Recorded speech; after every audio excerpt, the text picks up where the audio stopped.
बाहर की तालीम मेरा एक ख्वाब है। मेरे पेरेंट्स चाहते हैं कि मैं भी अब्रॉड स्टडी के लिए जाऊं और वहां से मैं तालीम कंप्लीट कर लूं।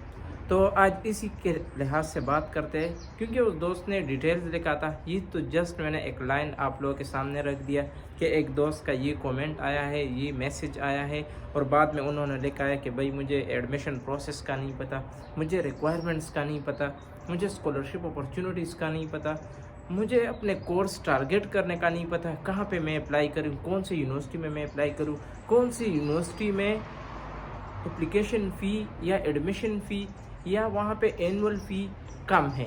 तो आज इसी पे बात करते हैं। सबसे इम्पोर्टेंट एडमिशन प्रोसेस, पहला स्टेप डॉक्यूमेंटेशन है कि जिस डॉक्यूमेंट्स के ज़रिए आपको एडमिशन मिलेगा, आपको यूनिवर्सिटी एडमिशन लेटर सेंड करेगा या आपसे यूनिवर्सिटी एडमिशन कमेटी आपसे टेस्ट अरेंज करेगा कि भाई आपका टेस्ट है, हमने आपके डॉक्यूमेंट्स क्लियर कर दिए, हमने आपके डॉक्यूमेंट्स देख लिए हैं, अभी आपका एडमिशन टेस्ट है। वो रिटन भी हो सकता है, ओरल भी हो सकता है। डिटेल्स में वीडियो बना चुका हूँ, वो आप लोग देख लीजिए। लेकिन यहाँ पे एडमिशन रिक्वायरमेंट्स, आपके पास सारे एजुकेशनल डॉक्यूमेंट्स PDF फॉर्म में होने चाहिए, क्योंकि यूनिवर्सिटी को आपने स्कैन डॉक्यूमेंट्स सेंड करने हैं।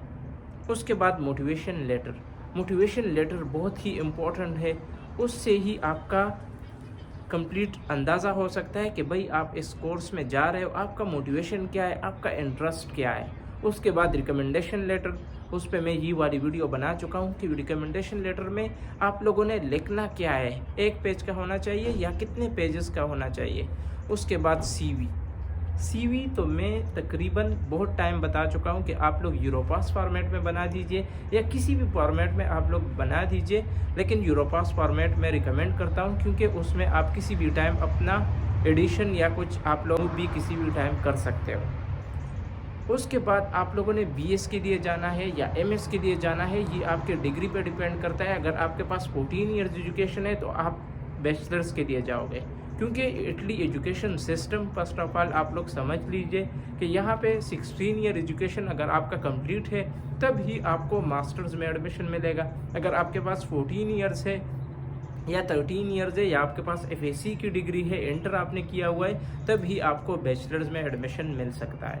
उसके बाद स्कॉलरशिप अपॉर्चुनिटीज़, स्कॉलरशिप लाजियो का भी मैं बता चुका हूँ, इरसू स्कॉलरशिप अपॉर्चुनिटीज़ का भी मैं बता चुका हूँ, जो कि मिलान में स्कॉलरशिप अपॉर्चुनिटीज़ है उसके बारे में मैं बता चुका हूँ। तकरीबन ऑलमोस्ट हर एक यूनिवर्सिटी का मैं कवर कर चुका हूँ कि कौन सी यूनिवर्सिटी में कौन सी स्कॉलरशिप अपॉर्चुनिटी है, कौन सी यूनिवर्सिटी कौन सी रीजन में है। ये आप लोगों ने अपना टारगेट रखना है कि आपका कोर्स कौन सी यूनिवर्सिटी में है, उसके बाद आप लोगों ने स्कॉलरशिप मालूम करना है। तो ये सारे डॉक्यूमेंट्स कंप्लीट करके उसके बाद अगर आपके पास आइल्स नहीं है तो आप यूनिवर्सिटी को इंग्लिश प्रोफिशिएंसी लेटर भी दे सकते हैं। इंग्लिश प्रोफिशिएंसी लेटर में यही लिखना है कि आपका प्रीवियस डिग्री आपने इंग्लिश में किया हुआ है। तो यही एडमिशन रिक्वायरमेंट्स हो गया। उसके बाद CGPA रिक्वायरमेंट्स, अक्सर लोग पूछते हैं कि भाई अगर हम मास्टर्स के लिए अप्लाई कर रहे हैं तो CGPA रिक्वायरमेंट्स क्या होता है। ये यूनिवर्सिटी टू यूनिवर्सिटी डिपेंड करता है। किसी यूनिवर्सिटी में आपको 2.6 2.7 पे भी एडमिशन मिल सकता है, लेकिन किसी यूनिवर्सिटी का रिक्वायरमेंट्स 3.3 तक होता है। उसके कम अगर किसी का GPA है तो उसको एडमिशन ही नहीं मिलता। तो आप सबसे पहले अपने लिए यूनिवर्सिटी टारगेट करें, उसमें आप लोग क्राइटेरिया देके रिक्वायरमेंट्स देके कि वो मुझे एडमिशन मिल सकता है वहाँ पे या नहीं।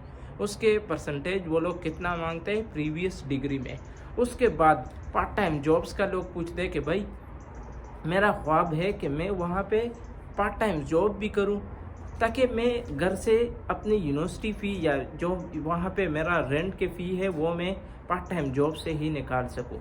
तो देखो, आप स्कॉलरशिप के लिए अप्लाई करें, स्कॉलरशिप विनर आप हो गए तो वो पैसे आपके लिए इनफ होते हैं यहाँ के लाइफ स्टैंडर्ड के लिए, क्योंकि स्कॉलरशिप अमाउंट इनफ होता है। इस पे मैं कंप्लीट वीडियो भी बना चुका हूँ कि यहाँ स्कॉलरशिप कितना मिलता है, उसके बाद आपकी यूनिवर्सिटी फ़ी कितनी हो जाती है, या आप लोगों ने रेंट कितना देना है, या आप लोगों ने सिंगल रूम या डबल रूम लेना है तो वहाँ पे आप लोगों को कितने का रेंट मिल सकता है। तो यही सब कुछ बातें मैं क्लियर कर चुका हूँ। इंशाल्लाह आपका ख्वाब पूरा होगा अगर आप सही तरीके से अपने डॉक्यूमेंट्स के साथ ख्वारी करें, डॉक्यूमेंट्स को टाइम दें, आप एक एक डॉक्यूमेंट को जितना ज़्यादा टाइम दोगे उतना ही आप अपने डॉक्यूमेंट्स को सही तरीके से समझ जाओगे, क्योंकि लास्ट स्टेप वीज़ा इंटरव्यू होता है। उसमें आप एडमिशन इंटरव्यू भी बहुत इम्पोर्टेंट है। आप लोग अपने डॉक्यूमेंट्स समझोगे, उसके बाद वीज़ा इंटरव्यू आता है लास्ट स्टेज पे, तो उसमें भी आपके सारे डॉक्यूमेंट्स आपको ही क्लियर होने चाहिए, क्योंकि आपने खुद ही इंटरव्यू देना है, एडमिशन का हो या वीज़े का हो या एडमिशन कमेटी आपसे ले, कोई भी आपसे इंटरव्यू लेता है वो आपने खुद देना है। तो यही थी आज की शॉर्ट वीडियो।